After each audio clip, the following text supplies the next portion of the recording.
గురువు ఫోటో పెట్టుకుంటారు, జోబులో పెట్టుకుంటారు, పర్సులో పెట్టుకుంటారు, కానీ గురువు యొక్క సాధనని, గురువు యొక్క లక్ష్యాలని మరుస్తున్నారు. ఏది ముఖ్యము? గురువు ఫోటోలు పెట్టుకోవడం ముఖ్యమా, గురువు యొక్క లక్ష్యాన్ని పట్టుకోవడం ముఖ్యమా? చాలా సముచితమైన ప్రశ్న, మంచి ప్రశ్న.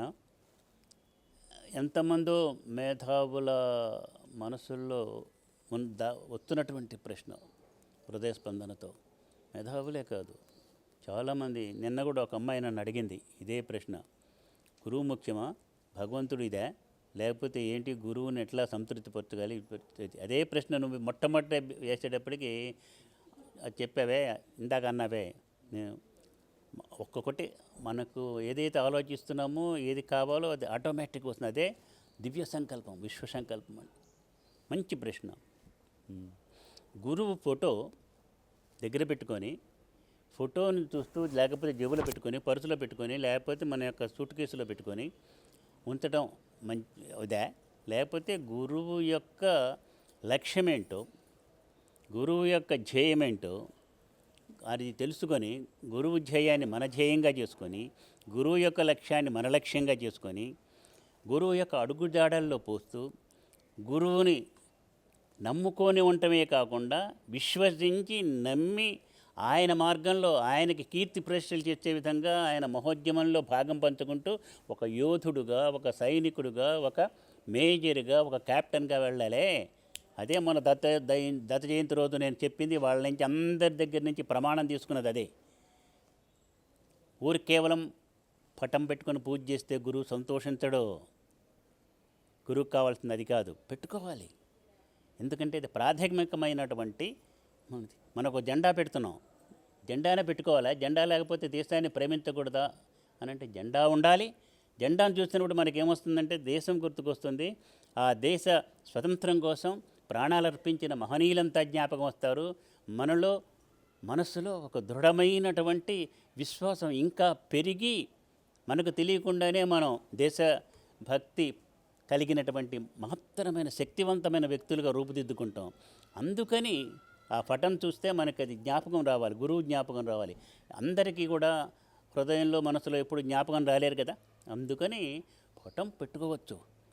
అంతకంటే ముఖ్యమైనది ఏంటంటే, అది ఉన్నా లేకపోయినా, పటం ఉన్నా లేకపోయినా, మీరు రోజు సక్రమంగా పూజ చేయటం కూడా దేనికంటే పూజ చేయాలి. గురువును నమ్మినా కూడా ఒక టైం తీసుకొని ఆ టైంలో ధ్యానం చేయటమో, లేకపోతే యోగం చేయటమో, లేక జపం చేయటమో, లేక ముడికి తేడా ఉంది వీటికి. జపానికి, తపానికి, ధ్యానానికి, యోగానికి, వీటన్నిటికి కూడా తేడా ఉంది. ఏదైనా కానీ అంటే ఉదయం పూట బ్రేక్ఫాస్ట్ తీసుకుంటున్నాం మనం.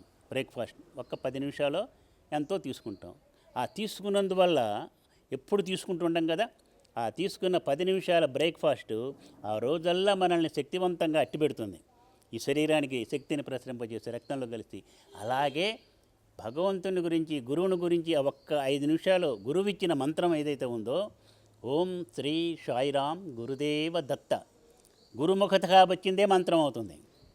ఊరికి పుస్తకాలు చదివేది మనం మంత్రం అనుకుంటాం, కాదు. అది మాటల యొక్క, అక్షరముల యొక్క కలయికే కానీ మంత్రం కాదు. శక్తివంతమైన మంత్రం ఎప్పుడవుతుందంటే అది గురువు ముఖతః, గురువు హృదయ స్పందనతోటి, సంకల్పంతో, మనస్సులో ఒక దివ్యమైన భావనతోటి వాళ్ళ నోటి నుంచి వచ్చి మన యొక్క హృదయానికి తాకి, మనస్సుకు తాకి, మనకు శక్తిపాతం జరిగితే ఆ మంత్రాన్ని మనం ఉచ్చారణ చేయటం వల్ల మనలో కలిగే మార్పు వేరు. మనం పుస్తకంలోంచి తీసి లేకపోతే టీవీలో విని చేసేది వేరు. టీవీలో కూడా, దూరదర్శన్లో కానీ టీవీలో కానీ దేనైనట్లో ఆ గురువు చెబుతున్నప్పుడు అది విన్నట్టయితే దానివల్ల కూడా ఫలితం వస్తుంది, చక్కగా వస్తుంది ఫలితం.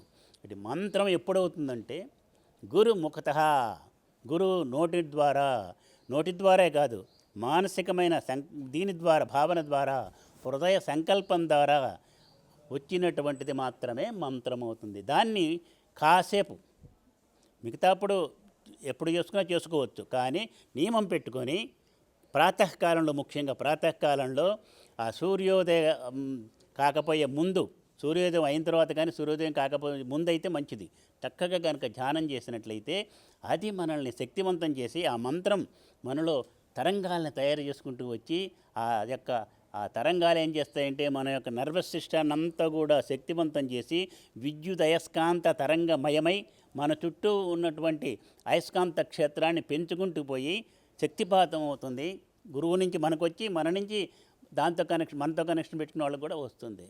ఒకటి గురువు పటం కంటే గురువుని అనుసరించుకొని గురువు యొక్క లక్ష్యం, గురువు యొక్క ధ్యేయం, గురువు యొక్క మార్గం, దాంట్లో మనల్ని మనం అర్పణ చేసుకొని ముందుకు సాగటం ఉందే, అది కావాల్సింది గురువుకి. అందుకే సత్యసాయిబాబా గారు కూడా ఒకానొక సందర్భంలో ఉన్నాడు. నువ్వు అడిగిన దానికి చక్కటి అదే నేను ఎన్నోసార్లు చెప్పాను, అదే సత్యసాయిబాబా గారు చెప్పింది. I don't want any devotee, I want only followers అన్నాడు. నేను ఎప్పుడు చెబుతాను, నా భక్తులు కాదు నాకు కావాల్సిన, నాకు భక్తులు లేరు. నాకు కావాల్సింది ఏంటంటే నన్ను అనుసరించుకుంటూ వచ్చేవాళ్ళు, నా ఫాలోయర్స్ కావాలి. నా ఉద్యమంలో భాగం పంచుకోవచ్చు, కొంచెమైనా సరే దాంట్లో భాగం పంచుకునేవాళ్ళు. సైనికుల్లాగా చేయొచ్చు, కెప్టెన్ లాగా చేయొచ్చు, మేజర్ కావచ్చు, ఇంకా ఇంకా ఎంతైనా సైనికాధికారిగా ఎంత ఉన్నతమైన స్థితిలోనైనా చేసుకోవచ్చు. మీరు సైనికుల్లాగా ఉండాలా, సైన్యం మొత్తానికి అధ్యక్షుడిగా ఉండే పరిస్థితి రావాలన్నదే మీ యొక్క చేసే కృషిని బట్టి, దాంట్లో మీరు చేస్తున్న ఆ ఉద్యమంలో మీరు చేసే దాన్ని బట్టి మీకు గురువే అందిస్తాడు. పూజ కంటే, గురువుని పూజించడం కంటే, గురువుని కీర్తించడం కంటే, గురువుకి సాష్టాంగ దండ ప్రణామం చేయటం కంటే, గురువు యొక్క పాదుకలను పెట్టుకొని పూజ చేయటం కంటే, ఇవన్నీ దేనికోసం అంటే మీరు ఆయన యొక్క మార్గాన్ని అనుసరించి వస్తారని, ఆయన లక్ష్యాన్ని మీ లక్ష్యంగా చేసుకుంటారని, ఆయన యొక్క ధ్యేయాన్ని మీ ధ్యేయంగా చేసుకొని ఆయన మార్గంలో అడుగు వేసుకుంటూ ఆయనకి రక్షణగా నిలిచి మహాసైన్యంగా నిలబడి ఆ యొక్క మహోద్యమాన్ని ఏ లక్ష్యం కోసం, ఏ ధ్యేయం కోసం ఆ గురువు యొక్క శరీరం వచ్చిందో దాన్ని విజయవంతం చేసేటువంటి ఆ మహోద్యమంలో మీరు భాగం పంచుకుంటారని కానీ ఆయన కోరుకునేది ఇవన్నీ కాదు. మరి ఈ సైన్యంలో చేరినటువంటి వాళ్ళకి ట్రైనింగ్ ఇస్తారు ముందు. ఈ ట్రైనింగ్ చేయటం ముఖ్యమా, కాపాడటం ముఖ్యమంటే ఇది చేస్తేనే కదా అక్కడ కాపాడే శక్తి రావటం. ఆ శక్తి రావటానికి ఈ పూజలు కానీ, ఈ అభిషేకాలు కానీ, క్షేత్రాలు తిరగటం కానీ తప్పు కాదు. అది మన వాళ్ళు ప్రిమిటివ్ స్టేజ్లో పెట్టింది. దాని యొక్క లక్ష్యం ఏంటంటే మనం ఆ ఉద్యమంలో భాగం పంచుకోవటం. నీకు ఆన్సర్ వచ్చిందనుకుంటాను.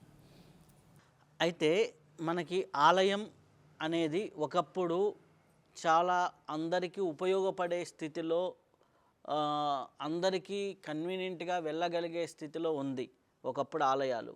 ఇప్పుడు ఉన్న దాంట్లో బిజీగా అయిపోవటం, సామాన్యుడికి అందుబాటులో లేకపోవటం, ఇవన్నీ కూడా ఆలయం చుట్టూ కూడా ఎన్నో వాతావరణాలు, ఎన్నో రాజకీయ పరిస్థితులు ఏర్పడుతున్నాయి. అసలుకి ఆలయం యొక్క ఉద్దేశం ఏంటి, ఆలయం యొక్క లక్ష్యం ఏంటి, అలా ఆలయం ఎందుకోసం మన పూర్వీకులు నిర్మించారు, ఒక్కొక్క ఆలయాన్ని ఒక్కొక్క ప్లేస్లోని ఎందుకు పెట్టారు, దానికి ఎందుకు ఆగమ శాస్త్రం అనేది ఒకటి నిర్మించి ఈ ఆగమం ప్రకారమే ఇక్కడ పూజ చేయమని పెట్టారు. అలాగే ఆగమ శాస్త్రానికి, ఆలయానికి, ఈ యొక్క నిర్మాణానికి, ఆలయం నిర్మాణం వెనుక ఉన్నటువంటి అంతరార్థము, రహస్యం ఏమిటి? ఇది వెరీ వెరీ గుడ్ క్వశ్చన్. చాలా చాలా చాలా విశేషమైనది. అందరూ ప్రతి ఒక్కళ్ళు తెలుసుకోవాల్సిన విషయం ఇది. నీకే కాదు, ఇందాక చెప్పినట్టు నేను ప్రతి ఒక్క వ్యక్తి యొక్క మనసులో కూడా ఉంది. కొంతమంది నాస్తికులకు కూడా నువ్వు చెప్పినట్టు అడిగినటువంటి ప్రశ్నకి నేను చెప్పే సమాధానం అవుతుంది వాళ్ళకి కూడా. నాస్తికులు అంటే ఏముంది ఏమిటి అనేవాళ్ళు. నువ్వేంటి, దేవాలయాలు ఏర్పడ్డాయి. అసలు మొట్టమొదట ఇది కాకుండా వెనక్కి పో. ద్వాపరయుగం, త్రేతాయుగం, ఇంకా సత్యయుగంకి పోతే అప్పుడు దేవాలయాలు ఉన్నాయా? దేవాలయాలు లేవు. ఉంది దేవాలయం, ఉంది అప్పుడు కూడా. ఏది దేవాలయం? దేహో దేవాలయ ప్రోక్త. అది వాళ్ళు మన సనాధర్మం చెప్పింది. ఆర్య ఋషుల యొక్క వాక్యం ఏంటంటే దేహమే దేవాలయం. ఇటువంటి దేహం దేవాలయం. అందుకే నేను ఎప్పుడు కూడా పాడతాను. కిందటిసారి కూడా నీకు పాడి వినిపించినట్టున్నాను, ఇప్పుడు కూడా వినిపిస్తా. దేహమే దేవాలయం, హృదయమే దైవపీఠం. దేహమే దేవాలయం, హృదయమే దైవపీఠం. పంచభూతముల సమ్మిశ్రితం, పంచభూతముల సమ్మిశ్రితం, పంచప్రాణముల సమ్మోహనం, పంచప్రాణముల సమ్మోహనం, భువిపై నడచే దేవాలయం,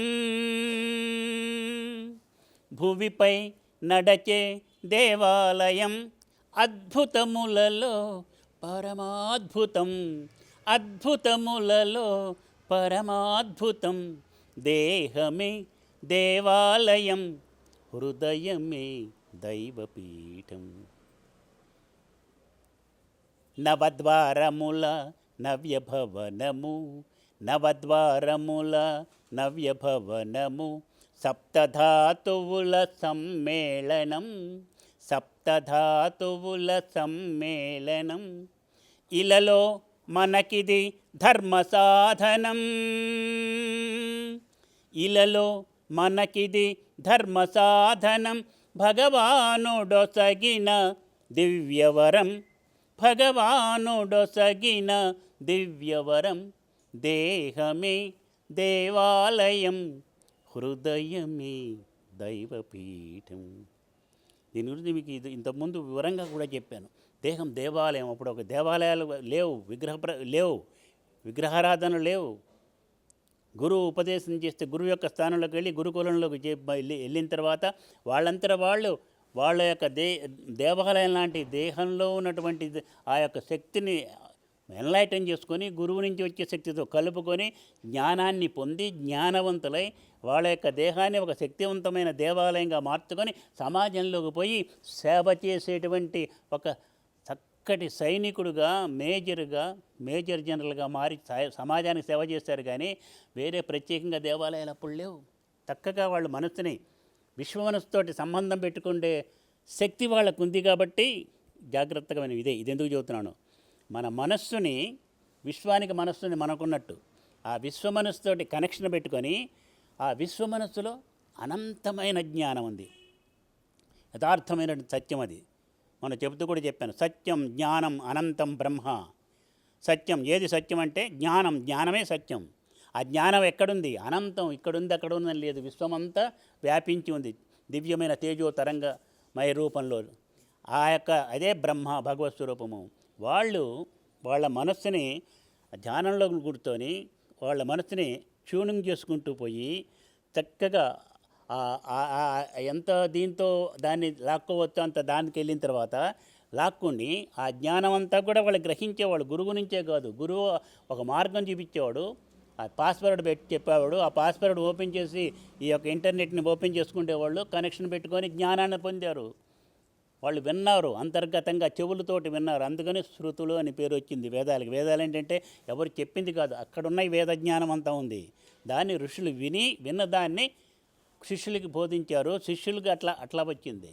కాబట్టి పూర్వకాలంలో దేవాలయాలు లేవు. దేవాలయాలు లేకుండా వాళ్ళంతటా వాళ్ళ శరీరాన్ని ఒక శక్తివంతమైన దేవాలయంగా మార్చుకొని సమాజానికి సేవ చేశారు, ధర్మరక్షణ చేశారు. ధర్మాన్ని పాటించే వాళ్ళే ధర్మరక్షణ చేస్తారు. ధర్మాన్ని పాటించకుండా ఉపన్యాసాలు చెప్పేవాళ్ళు చేయలేరు. పోయి యుద్ధం చేసి యుద్ధంలో విజయాన్ని సాధించేటువంటి ఒక సేనానిలాగా పోతారే కానీ ఊరికే నేర్చుకొని కూర్చుండేవాడు కాదు కదా. నేర్చుకోవటం కాదు, నేర్చుకున్న తర్వాత ఏం చేయాలంటే యుద్ధం చేయాలి. అట్లాగే ఇది కూడా తర్వాత ఈ కలియుగం వచ్చిన తర్వాత, కలియుగం కాదు ఇంకా అంతకుముందు కూడా కొంచెం, అప్పుడు ఇక మనిషి శక్తిహీనుడైనాడు. తన మనస్సుని ఇతరమైనటువంటి ఆలోచనలతోటి ఈ వాతావరణ కాలుష్యం వల్ల, కలియుగ ప్రభావం వల్ల ఆ కనెక్షన్ పోయేటప్పటికి త్రూ ప్రాపర్ ఛానల్ కావాల్సి వచ్చింది. త్రూ ప్రాపర్ గురువును కూడా వాళ్ళు ఇచ్చేయటల్లా. అప్పుడు గురువు యొక్క ఇదే వాళ్ళకి, మనది గురు సాంప్రదాయం. గురు శిష్యుడు చూడు అనంతమైనటువంటి సత్యయుగం దగ్గర నుంచి ద్వాపర యుగం దాకా తీసుకున్నప్పుడు కూడా గురువు యొక్క ప్రాముఖ్యత. గురువు నుంచి శిష్యునికి వచ్చి మన వ్యక్తికి వచ్చి వ్యక్తి చక్కగా శక్తివంతుడై, సంస్కారవంతుడై, ధర్మవర్తనుడై చక్కగా ధర్మం పాటిస్తూ నడిచి అందరినీ ధర్మవర్తనులుగా చేశాడు. అప్పుడు సమాజం అంతా కూడా సుభిక్షంగా చక్కగా ధర్మ పద్ధతిలో ఉంది. ఇప్పుడు ఇది పోయింది కనెక్షన్. తనంతట తాను మనస్సుని విశ్వమనస్సుతో కనెక్షన్ పెట్టుకుంటే ఇది లేదు. శక్తిని గ్రహించలేకపోతున్నాడు, ఆ జ్ఞానాన్ని గ్రహించలేకపోతున్నాడు. కాబట్టి ఏమి చేయని మన ఋషులు ఆలోచన చేసి, వైదికమైనటువంటి పద్ధతిలో ఉన్నటువంటి వాళ్ళు ఆలోచన చేసి వీళ్ళకి ఒక త్రూ ప్రాపర్ ఛానల్ కావాలి. అని ఈ దేవాలయాల నిర్మాణానికి తీసుకొచ్చి, అది కూడా ఒక దివ్య సంకల్పంతో వచ్చినటువంటిది. వాళ్ళు దానికి ఒక ఆగమ శాస్త్రమైనటువంటి శాస్త్రాన్ని ఏర్పరిచి ఎలా ఎలా ఉండాలో, ఏ విధంగా ఉండాలో ఆ పద్ధతులన్నీ కూడా చేసి ఆ విశ్వశక్తిని అక్కడికి తీసుకొచ్చే దేవాలయంలో చేసి, అది రిలే కేంద్రం లాంటివి దేవాలయాలన్నీ. ఒక తోటగా ఇప్పుడు టీవీ ఛానల్ ఒక చోట ఎక్కడో ఉంటే టీవీ కేంద్రం, అక్కడి నుంచి ప్రసారం అవుతుంటే దాన్ని రిలీజ్ చేసే సబ్స్టేషన్స్ ఉంటాయి, అవి లాక్కొని అవి ఏం చేస్తుంటాయంటే మనకు అందజేస్తూ ఉంటాయి. లేకపోతే మనం చక్కగా దాన్ని చూడలేం, టీవీలో చూడలేం. ఇవి కూడా దేవాలయాలన్నీ ఎట్లాంటివంటే శక్తి కేంద్రములు, శక్తిని గ్రహిస్తాయి, గ్రహించిన శక్తిని మనకి అందజేస్తాయి. వీళ్ళని ఈ విధంగా చెయ్యి, ఇందాక నువ్వు అడిగావు పూజ చేయాలా, పాదుకలకి విగ్రహాన్ని పూజ చేయాలా, లేకపోతే ఆయన నచ్చిన విధంగా నడవాలంటే, నచ్చిన విధంగా నడవటం లేదు కాబట్టే నడిచేట్టు చేయటానికి ఇక్కడికి తీసుకొచ్చి వాళ్ళకి చేసినందువల్ల వాళ్ళ అబ్బాయికి ఉద్యోగం రావటమో, వాళ్ళ అమ్మాయికి పెళ్లి చేయటమో ఏదో ఒకటి చేసి మేలు జరిగేట్టు చేసి మనస్సును మార్చి ధర్మవర్తనలుగా చేసి సక్రమైన మార్గంలో పెట్టాలంటే త్రూ ప్రాపర్ ఛానల్ కావాలి. కాబట్టి ఇవి వాళ్ళు చెయ్యలేరు, కాబట్టి ప్రతి ఒక్క వ్యక్తి అవి చేయలేడు. కాబట్టి ఒక చేసే వ్యక్తులను అక్కడ ఉంచి చేయించి వీళ్ళకి ఫలితం వచ్చేట్టుగా చేసేట్టుగా వీళ్ళ గోత్రనామాలతో చేస్తే, పూజ చేస్తే వాళ్ళకి ఫలితం వస్తున్నది. ఇంకొక ప్రశ్న కూడా నువ్వు అడగలేదు. ఒకళ్ళు అడిగాడు అమెరికాలో, మేము గుళ్ళోకి వెళ్తున్నాం, పూజ చేయమన్నాం, అభిషేకం చేయమన్నాం, మా గోత్రం పేరు అడిగాడు, చెప్పాం, పోయినాడు. ఏదో మరి ఏం చేస్తాడంటే మాకు అవన్నీ సంవత్సరంలో ఉన్నా మాకు అర్థం కాలేదు. చేసేసేసిన తర్వాత ఒక పావుగంట అరగంట అయిపోయిన తర్వాత వచ్చి అయిపోయింది, ఇదిగో పూజ, నీకు ఫలితం వచ్చింది పొమ్మన్నాడు. అదేంటి మాకెట్లా ఫలితం, మేమేం చేయలేదు కదా, మాకెట్లా ఫలితం వస్తుంది అని అన్నాడు. ఏం చెబుతావు? నేను నవ్వి, నువ్వు ఇండియాలో ఉన్నావు, మీ నాన్నగారు బ్యాంక్ వెళ్ళాడు, బ్యాంక్ వెళ్ళిన తర్వాత బ్యాంకులోకి డబ్బులు ఇవ్వటానికనో దేనికనో వెళ్ళాడు, తీసుకున్నాడు. సూట్ కేసు తీసుకెళ్తే అప్పుడు క్యాష్ అయినా తీసుకున్నాడు, ఇప్పుడు తీసుకోవట్లేదు, కానీ తీసుకున్నాడు. మొత్తం తీసుకొని ఒక కొంతకాలం అయిన తర్వాత వెళ్ళిపోయినాడు. మళ్ళీ కాసేపట్లో వచ్చి ఇంక మీరు వెళ్ళిపోవచ్చు అన్నాడు. అదేమిటో వెళ్ళిపోతూ ఉంటే, అయిపోయిందని మీ అకౌంట్లోకి వెళ్ళిపోయింది, మీరు ఇచ్చినటువంటి దాన్ని మీ అకౌంట్లో వేసేసాం, మీ బ్యాంక్ అకౌంట్కి వెళ్ళిపోయింది, ఇంకా మీరు వెళ్ళిపోవచ్చు, మీరు ఎప్పుడు కావాలంటే అప్పుడు డ్రా చేసుకోవచ్చు దాన్ని అని అన్నాడు. మళ్ళీ నాకు కావాలి కదా కొంత అంటే, మీరు చెక్ ఇస్తే మళ్ళీ అప్పుడు కానీ ఇవ్వము, మీ అంతటి మీరు కోరుకుంటే కాదు. మనం చెప్పినట్టు దాన్ని అక్కడ తీసుకెళ్ళి బ్యాంక్ కనుక ఎట్లాగైతే వాళ్ళు మన యొక్క అకౌంట్లోకి ఆ మేనేజరో వాళ్ళు వేశారో, వీళ్ళు ఎలాంటి వాళ్ళు అంటే మేనేజర్ లాంటి వాళ్ళు, గుమాస్తా లాంటి వాళ్ళు, పూజ చేసేవాళ్ళు. వాళ్ళు మీ యొక్క యూనివర్సల్ బ్యాంకులో మీ అకౌంట్లో వెళ్ళిపోయిన తర్వాత మీకు ఫలితం వస్తుంది, మీరు దాన్ని ఎన్కాష్ చేసుకోవచ్చు, ఎప్పుడైనా చేసుకోవచ్చు. అందుకని అక్కడ చేసేటువంటిది తప్పు కాదు, వాళ్ళు చేసేది కరెక్టే. అర్థమైంది? దేవాలయాలు ఎందుకు ఏర్పడ్డాయి అంటే మనం చేయలేం కాబట్టి, మనంతరం మనం నేర్చుకోలేం కాబట్టి. ఉదాహరణకి ఇదివరకు ఈ యూనివర్సిటీలు లేవు ఇటువంటివి. పోయి అరణ్యాల్లో మనం భయపడేటువంటి అరణ్యాల్లో పర్ణశాలల్లో ఉండి, గురుకులాల్లో ఉండి, ఋషికులాల్లో ఉండి, అక్కడ చక్కగా రాజుగారి యొక్క పిల్లవాడు కానీ, సైనికాధికారి యొక్క సైన్యాధిపతి యొక్క పిల్లవాడు కానీ, మంత్రి కుమారుడు కానీ, పురోహితుని కుమారుడు కానీ, భూస్వామి కుమారుడు కానీ, శ్రేష్ఠి కుమారుడు కానీ, లేకపోతే మామూలుగా పనిచేసేటువంటి వ్యక్తుల యొక్క కుమారుడు కానీ, అందరూ కలిసి ఒక విధమైనటువంటి చిన్న అంగవస్త్రం లాంటిది కట్టుకొని సామాన్యమైన జీవితాన్ని గడుపుతూ ఆహారం కోసం ప్రతి ఇంటికి వెళ్ళి తీసుకొచ్చుకొని అది గురువు దగ్గర పెట్టి, గురువుగారు ఏది ఇస్తే అది తీసుకొని తినేటువంటి పద్ధతిలో సర్వం సమానమని ఈనాడు ఉపన్యాసాలు చెబుతున్నారే, అది ఆచరణలో పెట్టి చూపించింది సనాతన ధర్మం. అది ఇప్పుడు పాటించమని ఒక యూనివర్సిటీలో ఉందా, ఒక కాలేజీలో ఉందా, ఒక స్కూల్లో ఉందా? లేదు. పూర్వం అలా ఉండేది. ఇప్పుడు వచ్చిన యూనివర్సిటీలు, కాలేజీలు ఇప్పుడు ఎందుకు వచ్చినాయంటే ఇప్పుడు కావాలి కాబట్టి వచ్చింది, తప్పని చెప్పలేము. ఇప్పుడు స్కూల్ లేకపోతే వాళ్ళు నేర్చుకోలేరు. పోయి ఋషికులాల్లో నేర్చుకుంటున్నారా? నేర్చుకోలేరు. అప్పుడు లేవు, ఇప్పుడు ఉన్నాయి, ఇప్పుడు కావాలి. దీన్ని సంస్కరిద్దాం. నువ్వు చెప్పిన మాట కరెక్ట్. ఇది దేవాలయాలు ఈనాడు సరి అయిన పద్ధతిలో లేవు. ఎందుకు? ఇప్పుడు కాదు, ఎప్పటి నుంచో నేను చెబుతున్నది. ఏదైనా కానీ ఏ రంగమైనా సరే పాడైందంటే కారణం ఏంటి చెప్పు? నువ్వు మేధావి కదా. రాజకీయాలు రావటం. రాజకీయాలు కలుషితం చేస్తున్నాయి. పొలిటికల్ ఇంటర్ఫరెన్స్ ఉండకూడదు. ఆధ్యాత్మిక రంగంలో కూడా పొలిటికల్ ఇంటర్ఫరెన్స్ వచ్చి పాడు చేస్తున్నది ఆధ్యాత్మిక రంగాన్ని కూడా. No, there should not be any political interference. Education అనేది ఎట్లా ఉండాలంటే ఉదాత్తమైంది ఉండాలి, ఉన్నత స్థాయిలో ఉండాలి, మనిషిని సంస్కరించేటువంటి సంస్కారయుతంగా ఉండాలి, కానీ పొలిటికలైజ్ కాకూడదు. నీ యొక్క ప్రశ్నకి సూటి సమాధానం చెప్పాలంటే అదే. ఏది? దేవాలయాలు పాడైన దేవాలయాల్లో ఒక ప్రిస్ట్ని దేవుడికి మనకి మధ్య, భక్తుడికి మధ్య ఆయన మీడియేటర్ లాంటి వాడు. అలాంటి వాడి ఒక చిన్న గుమాస్తా తీసుకొని అసభ్యంగా మాట్లాడే పద్ధతిలో ఉంటే ఏమిటది? అతనికి జీతం ఎంత ఇస్తున్నాం మనం? అతను ఒక ఉద్యోగిగా చూస్తున్నాం కానీ అతన్ని ఒక విధమైనటువంటి ఉదాత్తమైనటువంటి పద్ధతిలో చూస్తున్నామా, ఉన్నతమైన పద్ధతిలో చూస్తున్నామా, సంస్కారపూరితంగా చూస్తున్నామంటే చాలా బాధాకరంగా నేను ఉంటుంది. అందుకే డాలస్లో ఉంటాడు ప్రకాష్ రావు అని. ఆయన దేవాలయాలన్నిటికి కూడా దేవాలయాలని ఎట్లా సంస్కరించాలనే దాని మీద పెద్ద వరల్డ్ ఆర్గనైజేషన్ పెట్టి చేస్తున్నాడు. మొన్న కూడా వచ్చి కలిశాడు, నాకు గుంటూరు వచ్చాడు, విశ్వనగర్ వచ్చి కలిశాడు, మాట్లాడాడు. నేను చెప్పాను చాలా దేవాలయాల్ని కాపాడుకోవాలి. పల్లెటూర్లలో ఎన్ని దేవాలయాలు, ప్రతి ఒక్కటి దేవాలయం కట్టమే. ఒక వ్యక్తి వచ్చాడు, నన్ను అడిగాడు, స్వామి నేను దేవాలయం కట్టాలనుకుంటున్నాను. కట్టు, కానీ ఆ దేవాలయం కట్టిన తర్వాత అది నిర్విఘ్నంగా జీవితాంతం ఎప్పుడు కూడా కలకాలం ఉండేటట్టుగా అన్ని వసతులు ఏర్పరిచిన తర్వాతనే కట్టు, లేకపోతే నీకు పాపం వస్తుంది, పుణ్యం రాదని చెప్పాను. అర్థమైందా? పూర్వకాలం కట్టారు రాజులు, కట్టిన తర్వాత దానికి ఎంత కావాలో అంతకంటే ఎక్కువ పొలాలు ఇచ్చి ఆ పనిచేసే వ్యక్తులకి, ప్రీస్టులకి, వాళ్ళకే చేశారు. ప్రభుత్వం ఆధీనంలో పెట్టుకోవాలా? ఇప్పుడు నీకు అర్థమైందా? ఏదో డౌట్ ఉంది, చెప్పు, అడుగు. అయితే ఇప్పుడు ఒక ఆలయం ఉంది, ఆలయంలోకి మనం రెగ్యులర్గా వెళ్ళేంత యాక్సెస్ లేదు. ఇప్పుడు ఆలయముతో మనం ఇప్పుడు ఇక్కడి నుంచి కనెక్షన్ ఏర్పరచుకోవాలంటే ఏం చేయాలి? ఇప్పుడు ఒక మందిరం ఉంది, ఆ మందిరంలోకి ఏదో టికెట్ పెట్టుకోవాలి, అభిషేకం పెట్టుకోవాలి, ఏదో చేసుకోవాలి, రోజు వెళ్ళలేము. కానీ ఆలయంలో ఉన్నటువంటి దేవతతో ఆ యొక్క అనుబంధాన్ని పెంచుకోవాలి అంటే ఇక్కడి నుంచే ఈ దేవాలయంలో ఆ దేవాలయాన్ని నింపుకోవడం ఎలా? మనస్సు, హృదయం, శ్వాస ఉంది. ఆ శ్వాస ద్వారానే ముందు మనం ఈ దేవాలయాన్ని, దేహం లాంటి దేవాలయాన్ని, దాంతో కనెక్షన్ మనం పెట్టుకోవచ్చు. దేవాలయంలోకి వెళ్ళక్కర్లా. దేవాలయంలోకి వెళ్ళకుండానే దేవాలయం బయటే ఉండి ఆ దేవుని యొక్క శక్తినే బయటకి తీసుకొచ్చిన భక్తుల చరిత్రలో మనం చూస్తాం.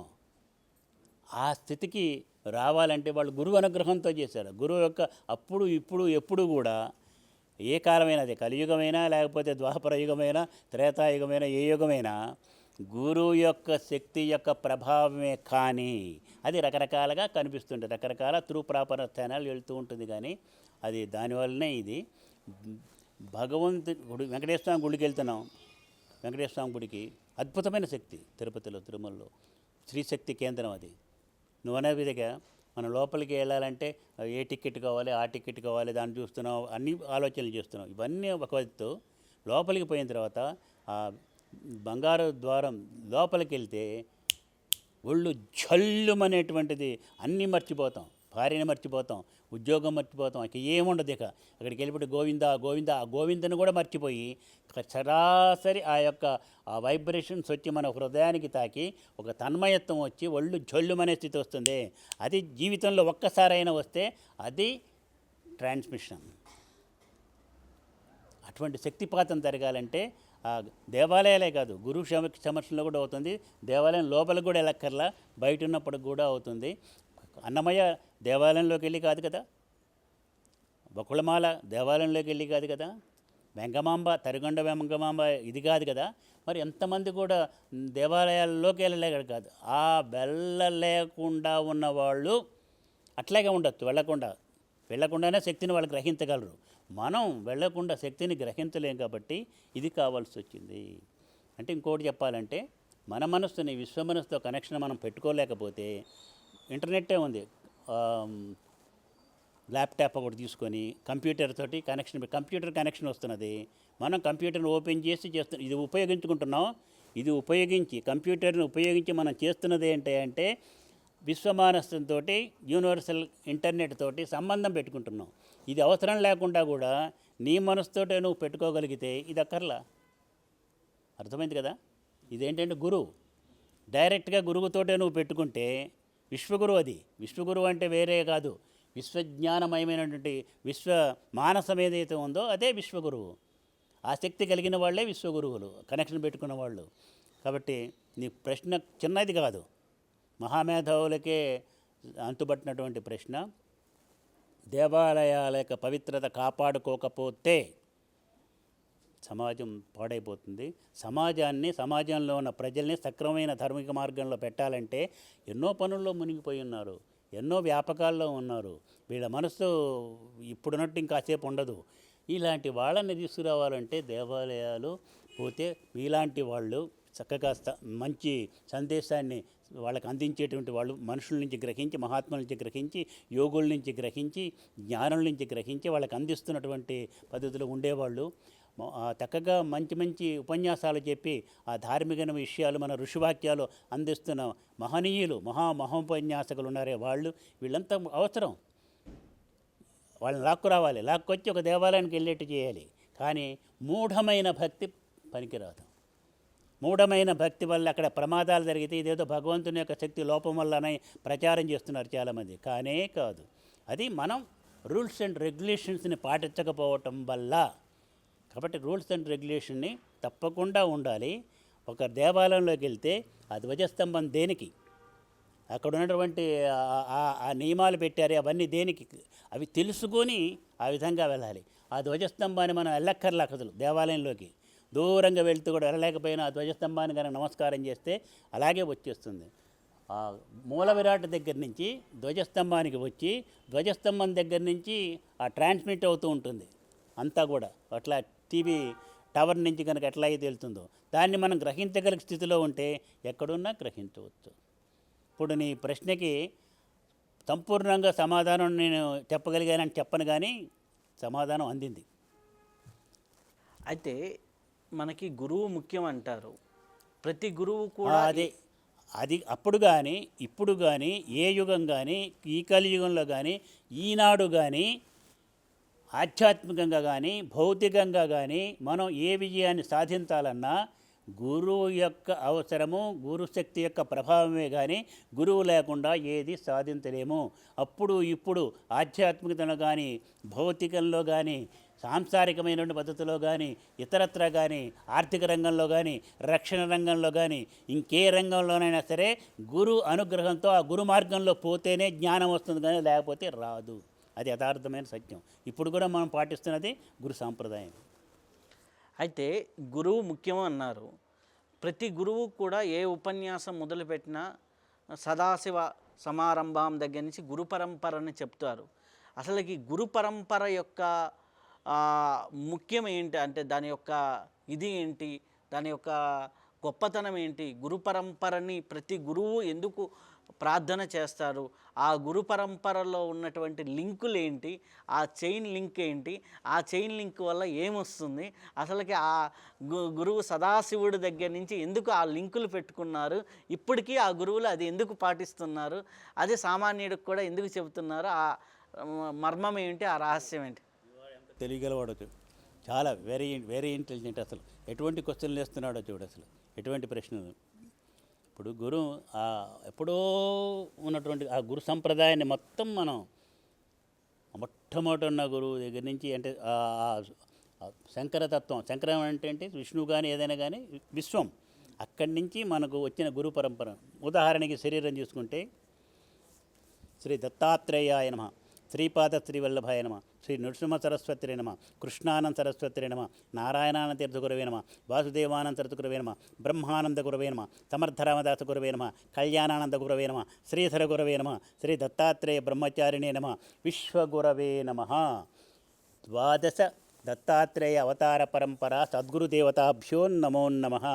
సర్వం సద్గురు దివ్య చరణారవిందార్పణమస్తు అని అనుకోంతి పొద్దున నిద్రలేవను ఏ ఇదైనా ఎప్పుడు వినప్పుడు ఆ గురు పరంపరను మనం జ్ఞాపకం చేసుకోవాలి. నువ్వున్నావు ఇప్పుడు చేయటంలో మనం భౌతిక, అది ఆధ్యాత్మికం తీస్తే భౌతికం కూడా. మా ముత్తాత అంతవరకు వెళ్దాం. ముత్తాత, తాత, తండ్రి, నేను వాళ్ళకి మనం రుణపడి ఉన్నాం కదా. వాళ్ళ ద్వారానే కదా వచ్చింది మనకి శరీరం కానీ, శరీరంలో ఏదైనా కానీ. ఆ భగవంతుని పక్కన పెట్టినా వాళ్ళని తలుచుకొని వాళ్ళకి కృతజ్ఞత పెట్టకుండా, వాళ్ళకి నమస్కారం చేయకుండా మనం ఏమన్నా చేయొచ్చా? వాళ్ళ ఆస్తిని అనుభవిస్తున్నాం. వాళ్ళు ఇచ్చినటువంటి ముత్తాత నుంచి తాతకి, తాత నుంచి తండ్రికి, తండ్రి నుంచి మనకు వస్తుంది. ఆస్తి తీసిపారాయి. ఆస్తి ఏం లేదు కదా అంటే, ఆస్తి కాకపోయినా శరీరం ఇచ్చాడుగా, వాళ్ళ కారణం కదా. ముత్తాత నుంచే కదా తాత వచ్చింది, తాత నుంచే కదా తండ్రి వచ్చింది, తండ్రి నుంచే కదా మనం వచ్చింది. వాళ్ళు మర్చిపోవచ్చా? కాబట్టి వాళ్ళని జ్ఞాపకం చేసుకోవాలి. జ్ఞాపకం రాకపోతే ఏం చేయాలంటే వాళ్ళని మనసులో తెచ్చుకొని, ఎవరైతే మా వంశ పారంపర్యంగా ఉన్నటువంటి వాళ్ళు ఉన్నారో వాళ్ళకి నమస్కరిస్తున్నాను. మనకి గురు పరంపరలో మాకున్న గురువుగారు, ఆ గురువుగారుల యొక్క గురువుగారులు ఎవరు ఉన్నారో వాళ్ళందరికీ నమస్కారం అని ఒక్కటి పెట్టుకుంటే స్మరణ ముఖ్యం. దత్తాత్రేయుల వారు ఏమీ అడగటల్లా. ఇందాక నువ్వు ఇప్పుడు అడిగిన ప్రశ్న కూడా ఇదే సమాధానం. స్మరణ మాత్ర సంతుష్టాయ దత్తాత్రేయాయ నమో నమః. స్మరిస్తేనే సంతుష్టిపడి ఆశీస్సులనిచ్చి అన్నీ తనకు వశమైపోతాడు, మనకు దత్తమైపోతాడు. అటుది దత్తుడు. స్మరణ మాత్ర సంతుష్టిని తీవ్రమైన జపతపాలు చేయక్కర్లా, తీవ్రమైన కర్మకాండాలు చేయక్కర్లా, యజ్ఞ యాగాది క్రతువులు చెయ్యక్కర్లేదంటే చేస్తారు. చేసేవాళ్ళు చేస్తారు. అది తెలిసిన వాళ్ళు చేస్తారు. రుద్రాలు చేయక్కర్లా. దాంట్లో ఒకటి ఉంది. ఒక అమ్మాయి నన్ను అడిగింది, ఇలాంటి అమ్మాయి నన్ను అమెరికాలో.